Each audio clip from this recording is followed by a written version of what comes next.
Salut, je vais commencer par capter votre attention avec ceci. Je vous présente Fuji, le chat de l'amour. Et maintenant que j'ai élargi ma fanbase en rajoutant au lecteur les fans de chats, on peut commencer.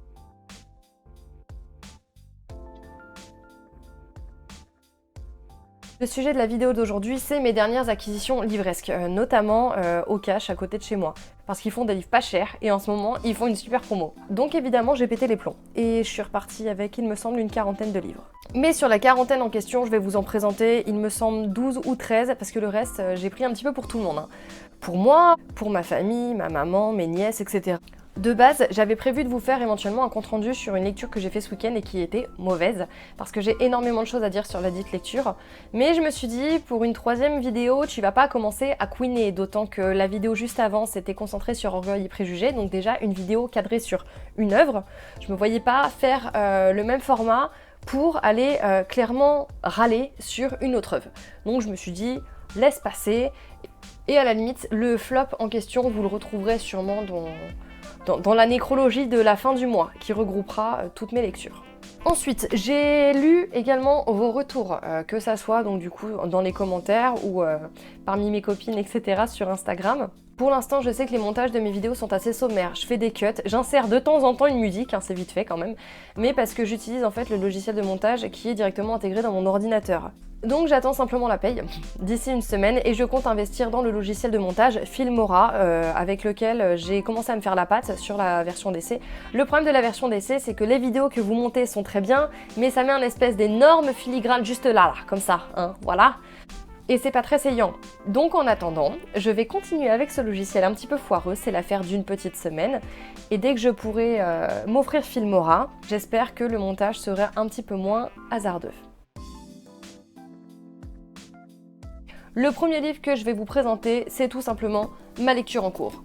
Il s'agit de Apocryphe de René Manzor. Alors, Apocryphe, qu'est-ce que c'est? C'est ni plus ni moins l'histoire de David de Nazareth, qui est le fils de Jésus. Alors moi, ce qui m'a surtout plu dans cette petite bestiole, c'est l'appellation thriller biblique. J'ai trouvé ça génial. Mon rapport au thriller et au polar est quand même assez spécial, dans le sens où ça m'intéresse. Une fois que je suis dans un thriller, je suis dedans, vraiment. Bon, si il me plaît, évidemment, je suis vraiment dedans, j'adore.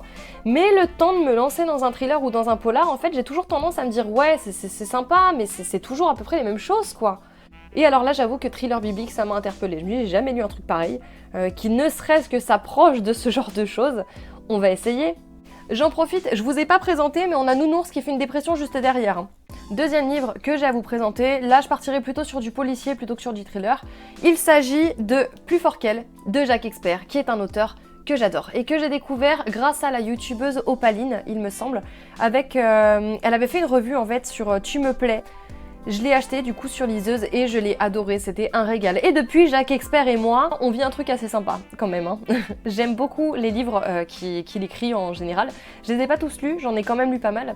Mais généralement, je suis pas déçue. Je suis vraiment pas déçue. Alors, Plus fort qu'elle, qu'est-ce que c'est? Alors, Plus fort qu'elle, ça se passe à Bordeaux. Une dame est réveillée par une voix qui lui dit « Il faut qu'on parle ». Elle se lève et ensuite elle est jetée dans les escaliers et tuée sur le coup. Et en fait, la grande question du livre, vous vous doutez, c'est qui a tué Cécile. Parce que Cécile a un mari, et le mari de Cécile a une maîtresse. C'est le genre d'histoire qui de base ne m'intéresse pas spécialement, les triangles ou je ne sais quoi amoureux, même quand il y a un meurtre au milieu, honnêtement ça m'intéresse pas, ça me gonfle. Mais sous la plume de Jacques Expert, je laisse largement sa chance. Largement, parce que Jacques Expert, comme je vous l'ai dit, jusqu'ici, ne m'a jamais déçu. Prochain livre. La Fée Noire de Pétronille, désolée. Rostania. La Fée Noire, ça parle de 3 amies qui, à leurs 18 ans, font le pacte d'avoir toutes un enfant avant 30 ans. Mais ce qui se passe, c'est que finalement, le pacte en question, il tourne pas bien et engendre la mort de 4 personnes, dont l'une des 3 copines. Des 3 copines, il y en a une qui reçoit la visite d'un commandant de la crime qui lui annonce que son ami est décédé et que son sexe a été arraché, qu'il a été horriblement mutilé, enfin, un thriller quoi. Et que suite au décès de son ami, un message a été laissé « Tu as une seconde chance, P ». Alors, La Fée Noire, c'est typiquement le livre en fait que j'ai pris, non pas parce qu'il m'intéressait, mais parce qu'il fallait que j'ai un chiffre rond pour bénéficier de la promo. Je sais pas ce que ça peut donner, je vais le lire, mais honnêtement, j'ai pas plus d'attente en fait que ça. Autant par exemple le Jacques Expert, je me doute qu'il va sûrement me plaire, ça y a pas de problème, mais alors lui, je ne sais pas, c'est typiquement le livre que je vais commencer sans aucune attente, et comme ça, bah, si je l'abandonne en pleine route, je serai pas déçue, puisque de toute façon j'en attendais rien. Le prochain livre, il s'agit de Chiméraïs, je ne sais pas comment dire, je vais vous dire, elle a un problème pour dire les titres de bouquins, cette fille, hein, de Éric Tourvel. Alors, le speech de Chiméraïs est court, mais m'a beaucoup plu. Ça se passe pas très loin de Salem, où 4 corps de petites filles ont été retrouvés, mutilés et carbonisés. Apparemment, il y en avait un 5e, mais il a disparu. La presse est persuadée qu'il s'agit d'un espèce de délire pédophile. La police, elle, de son côté, table plutôt sur de la sorcellerie. Et au final, est-ce que c'est l'un ou est-ce que c'est l'autre? Est-ce que c'est pas finalement autre chose, comme une espèce de traque qui se concentre directement sur l'homme? Moi, ce qui m'a plu là-dedans, parce que je suis quelqu'un de très faible, vous mettez sorcellerie, Salem dans le même paragraphe, c'est bon, je prends. Et c'est le côté justement occulte en fait du roman qui m'a tenté. Là, c'est pas non plus le même délire que La Fée Noire, hein, dans le sens où je m'attends pas à être non plus énormément surprise, hein, je m'attends pas à un truc de ouf, mais je m'attends pas à une déception finalement. Alors que pour La Fée Noire, clairement, je me dis que je vais lire ça, voilà, entre deux bouquins en fait, parce que c'est le genre de livre parfaitement selon moi oubliable. Après, je ne suis pas à l'abri d'une bonne surprise, ce que j'espère, mais pour l'instant, j'en attends rien. Alors que lui, j'en attends un mini chouille de plus, mais pas non plus énormément. Dernier thriller et après on change de registre. Play de Frank Parizeau. De ce que j'en lis, pour moi, ça parlerait à peu près d'un créateur de snuff movie. Le résumé derrière est plutôt simple. J'ai fait entre guillemets l'erreur quand j'ai fait ma vidéo sur les livres qui se passent au Japon de vous lire systématiquement les résumés. J'ai trouvé que ça avait tendance à alourdir en fait tout ça, donc là je fais en sorte de pas vous les lire. Donc j'essaie de résumer moi. Je me demande si c'est pas mieux que je les lise par moment.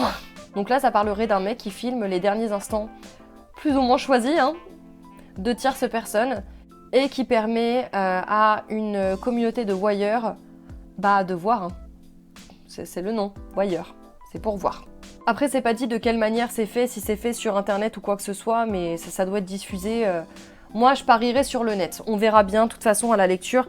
Mais pareil, donc ça, je pense que c'est le genre de bouquin qui est plutôt ce que j'appellerais paradoxalement un bouquin assez détente, en fait. Le genre de thriller où, voilà, ça se prend pas des masses la tête, hein, le speech est quand même simple. C'est peut-être le thriller où d'ici la moitié, vous savez parfaitement ce qui se passe, qui tient les ficelles et ceci et cela. Encore une fois, je l'espère, pas à l'abri d'une bonne surprise, mais celui-là me tente quand même plutôt pas mal. Il a l'air d'avoir un côté un petit peu glauque, et moi j'aime bien les lectures glauques. Pas quand c'est trop glauque, mais finalement j'aime bien. Cette fois-ci, on part du côté fantasy de la force avec 3 briques, dont 2 aux éditions Brajlon, des intégrales en plus que j'ai trouvées, j'étais comme une dingue, je faisais des bons dans tout le magasin. Première intégrale, il s'agit de La 7ème épée de Dave Duncan. Alors, La 7ème épée, de quoi ça parle? C'est un type, Wally, qui se réveille auprès d'une nana visiblement hyper jolie, hein, une déesse vraiment super belle, ceci, cela, et il est là, il se dit mais qu'est-ce qui se passe? Est-ce que je suis en train de planer? Et en fait, non, il plane pas. La déesse a tout simplement transféré son esprit dans le corps d'un guerrier. Et la déesse, vous vous doutez bien qu'elle n'a pas fait ça pour rien, elle lui confie une épée et elle lui dit en gros, maintenant, je te donne une mission, tu vas aller maraver des sorciers maléfiques et tu vas récupérer mes terres. Alors comme résumé, ça a l'air assez basique, ça a l'air d'être de la fantasy très classique, mais encore une fois, c'est la chose que j'aurais dit le plus dans la vidéo, hein. Je ne suis pas à l'abri d'une bonne surprise, je sais pas trop quand je vais m'attaquer à cette briquette, mais je vais le lire, c'est sûr, maintenant je sais pas trop quand, mais il me faisait de l'œil. Et alors celui qui arrive, il me faisait encore plus de l'œil, et bah du coup, je l'ai pris. L'intégrale des tomes du Maître du Temps de Lewis Cooper, toujours chez Brajlon. Alors, Le Maître du Temps, c'est une histoire d'amour impossible qui visiblement oppose un mage noir et une mage blanche, ou l'inverse, hein, dans un monde qui est dominé par l'ordre et le chaos. Et Tarod, il va rencontrer Silan, une très jolie roturière. Et vous vous doutez bien que si Tarod avait de base un objectif dans sa vie, en rencontrant Silan, le dit objectif va être assez perturbé. Et la grande question c'est, est-ce que c'est un hasard ou est-ce que c'est prémédité? Alors visiblement, il y a de la vengeance, des complots, etc. Moi, tout ce que j'attends d'une trilogie de fantasy. J'espère juste que ça sera pas trop compliqué parce que autant j'adore la fantasy, autant il y a des univers qui sont quand même assez complexes et moi, j'aime pas me prendre la tête quand je lis. Alors après, on a L'héritage d'Arachné de Marine Kellada. Et lui, c'est la couverture que j'ai bien aimée. Je suis une faible femme. Moi, les jolies couvertures, ça me parle. Dans l'héritage d'Arachné, on suit Emma, qui est une danseuse de 19 ans et qui vit seule avec son papa, scientifique et peu scrupuleux. Un jour, Emma, elle part faire un footing et elle trébuche sur le corps d'un garçon qui est inconscient. À la suite de ça, le papa d'Emma, donc le scientifique un petit peu bizarre là, décide d'utiliser le garçon pour en faire son cobaye clandestin.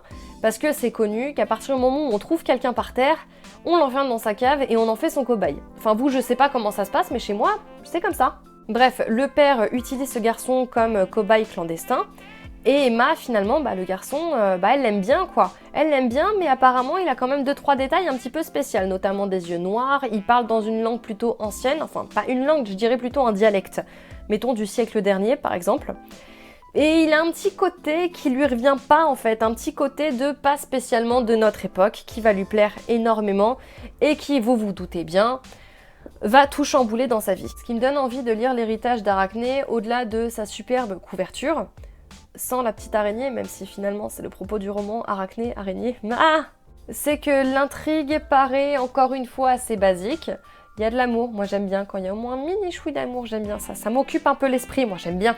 C'est que l'intrigue est pas inédite, ça reste quand même assez vu, entre guillemets, mais ça a l'air assez chill comme lecture. C'est le genre de lecture que je pense on apprécie sans non plus trop se torturer les méninges. Le genre de lecture vraiment qui détend pendant le week-end ou après une bonne journée de boulot.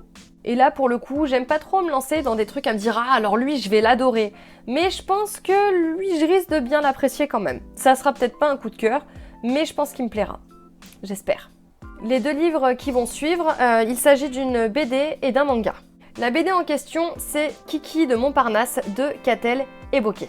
Je ne connais absolument pas le personnage de Kiki de Montparnasse. À lire le résumé, il semblerait qu'il s'agisse d'une icône des années folles, qui était apparemment la muse de pas mal d'artistes, qui aurait été aussi un personnage visiblement avant-gardiste, peut-être très féministe aussi, surtout à l'époque. Et même si je ne connais pas du tout ce personnage, encore plus le fait que ça soit en bande dessinée, ça m'a tenté. Au niveau des dessins, ça a pas l'air d'être trop compliqué, hein. C'est ce genre de dessin, il n'y a pas énormément de détails et tout ça, mais je pense que ça se lit très vite et j'espère que ça va être aussi une bonne lecture. Ça, c'est le genre de livre où je pense que je vais l'attaquer d'ici la fin de la semaine et le finir d'ici la fin de la semaine aussi. Le prochain livre, du coup, est un manga et c'est le manga que je vais attaquer ce soir et finir ce soir. C'est l'adaptation manga du conte de Monte Cristo de Alexandre Dumas. Alors dans ma dernière vidéo, je vous ai fait tout un cinéma, j'adore les classiques, il faut lire les classiques parce que ceci, parce que cela. Est-ce que vous êtes en train de me voir venir? J'ai jamais lu le conte de Monte Cristo, c'est une honte. Et autant je l'ai jamais lu, autant lui là, il me tentait bien. Alors je vous rassure, lire l'adaptation manga ne m'empêchera pas de lire le conte de Monte Cristo. D'autant que là, en l'espace de 300 pages de manga, on raconte l'histoire d'à peu près 1000 pages et quelques de romans. Je pense que je vais passer quand même un bon moment, mais si je veux vraiment le vrai récit, les vrais enjeux, tout ça, il faut que je me dirige vers le classique et c'est quelque chose qui est prévu d'ici le mois prochain parce qu'il faut vraiment que je me calme et que j'arrête d'acheter des bouquins. Avant-dernier livre, Une sorcière à la cour de Philippe Madral. Une sorcière à la cour, c'est apparemment un roman historique qui traiterait de l'affaire des poisons. Je ne connais absolument pas l'affaire des poisons ou éventuellement juste de nom, je me suis vraiment pas renseignée dessus et encore moins quand j'ai acquis le roman. Là, clairement, c'est une lecture où je me laisse porter. Et ne pas connaître l'affaire de base, je ne sais pas si c'est quelque chose de foncièrement mauvais finalement, parce que me connaissant, je serais pas toujours là en train de comparer à me dire « Ah oui, mais dans le vrai fait, ça s'est passé comme ça !» Ah oui, mais là dans le livre, tout ça, ils ont oublié ça. En tout cas, j'aime beaucoup les romans historiques, encore plus ce qui se passe à Versailles. J'ai aussi une énième passion, j'en ai beaucoup des passions, mais j'ai une passion pour Versailles. Et c'est une lecture que j'espère pouvoir commencer prochainement, parce que là pour le coup, elle me tente vraiment, ça me tente vraiment bien. Et encore une fois, sorcière, tout ça, poison, hein, mais moi j'aime bien. Dernier livre qui traite d'une famille qui aurait apparemment marqué l'histoire et dont je ne connais que le nom. Vous allez vous dire, mais c'est incroyable, cette nana, elle achète des trucs, elle sait même pas de quoi ça parle, elle sait même pas qui c'est. Il s'agit des Énigmes des Borgia. Parce qu'il y a plusieurs auteurs, Sandra Lebrun, Loïc Audrin et Roxane Marie Gallier. Gallier. Les Énigmes des Borgia, donc jeu de logique et récit véridique. Alors j'ai commencé à feuilleter la bestiole et ça a l'air vraiment plutôt sympa. Donc on a plusieurs pages là avec les énigmes notamment. Et entre-temps, on a aussi des pages justement qui concernent en fait les faits historiques concernant la famille Borgia. Vraiment, ça a l'air très sympathique pour moi qui ne connais ni d'Ève ni d'Adam, aucun Borgia. Je me dis, ah, je peux apprendre des trucs. Moi, j'aime bien aussi apprendre les trucs. Et par rapport à ce livre, du coup, une idée m'est venue en tête et j'aurais voulu avoir votre avis. Donc il y a plusieurs énigmes. D'après le résumé, près de 120. J'ai commencé à en lire quelques-unes avec mon collègue qui s'est allègrement foutu de ma gueule parce que j'en ai compris aucune. Et j'ai réfléchi et j'ai réussi à en résoudre aucune. M'est donc venue une idée. Cette petite bête est remplie d'énigmes. Moi, les énigmes, j'ai du mal, je comprends pas tout. À la limite, la seule énigme que j'ai réussi à résoudre, c'était celle d'Ulysse, vous savez, avec le type qui marche sur 4 pattes, puis 2, puis 3. Et encore, sans déconner, ça a dû me prendre au moins 3 semaines. Non mais vraiment, je suis nulle, mais je suis naze en énigmes, c'est incroyable, c'est affligeant. Et je me suis dit, au cas où vous aimeriez les énigmes, est-ce que ça vous tenterait qu'à la fin de chaque vidéo, je vous en lise une, histoire de vous donner l'occasion de plancher dessus jusqu'à la prochaine vidéo, et que vous me donniez donc dans les commentaires la réponse de la dite énigme. Si ça vous tente, n'hésitez pas à me le faire savoir, histoire qu'on puisse mettre ça en place d'ici la prochaine vidéo. Et si ça vous tente pas, bah tant pis, j'irai manger les pages des Borgia et lécher mes plaies tout seul dans mon coin. Sur ces bonnes paroles, c'est la fin de la vidéo. J'espère que ça vous a plu, que ça vous a pas paru trop brouillon, trop cafouillage ou quoi que ce soit, parce que c'était quand même assez long, j'ai conscience. Si ça vous a plu, vous connaissez la chanson, n'hésitez pas à me le faire savoir dans les commentaires, à me laisser un petit pouce en l'air. Pour l'instant, au niveau du rythme de mes vidéos, je sais pas trop encore comment je vais m'en sortir. Je vais surtout voir par rapport à mon temps libre, tout ça, le temps que ça me prend. J'aimerais éventuellement, pour l'instant, réussir à en sortir environ 2 par semaine. La prochaine vidéo, ça sera sûrement la nécrologie du mois de février. Tous les livres lus et tombés au combat durant ce mois de 28 jours. Sur ces bonnes paroles, finissez bien. Je vous fais plein de gros bisous et d'ici là, je vous promets de travailler sur ma phrase de conclusion parce que vraiment, ça commence à devenir compliqué.